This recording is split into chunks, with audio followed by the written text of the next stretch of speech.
Beh, un brano piuttosto intenso, no? Dico, ben ritrovati amici e amiche che ci seguite dal Triveneto.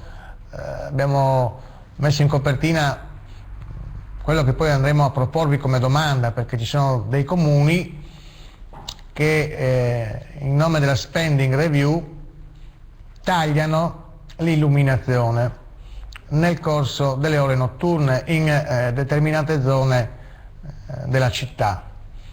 Anche a Pordenone si è ventilato questo e ovviamente c'è stata un'alzata di scudi. Si possono tagliare tante cose, ma l'illuminazione in un periodo tra l'altro particolare, comunque non entriamo nel merito perché la domanda la pongo dopo. Allora, dammi la domanda che noi poniamo e poi leggo la notizia, no?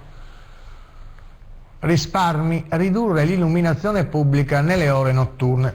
Questo è quanto hanno deciso diversi comuni in Italia, insomma, stanno cercando di spegnere in alcune zone della città l'illuminazione pubblica per risparmiare, dimenticandosi magari che alcuni tra i più efferati delitti sono avvenuti proprio perché in determinate zone, penso magari ad una stazione fuori Roma, quando fu uccisa una donna, mancava la luce, l'elettricità.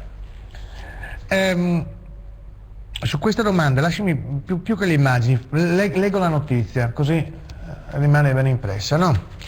Tagliate su tutto ma non sulla sicurezza. È l'appello del sindacalista pordenonese dell'UGL Polizia Raffaele Padrone al sindaco Pedrotti, al sindaco di Pordenone e all'amministrazione comunale, dopo che la stessa, per voce dell'assessore ai lavori pubblici Flavio Moro, ha dato mandato in via sperimentale, in questo particolare momento di grave crisi economica, di ridurre in alcuni punti della città l'illuminazione nelle ore notturne. Secondo il responsabile del comparto sicurezza UGL in Friuli Venezia Giulia, la mancanza di illuminazione o la parziale riduzione alla notte potrebbe innescare nei malintenzionati l'occasione di commettere reati, perché liberi di agire indisturbati nell'oscurità senza il pericolo di essere visti o successivamente in fase di processo di essere riconosciuti. Questo dice Raffaele Padrone dell'UGL, questa è la domanda, se volete potete rispondere.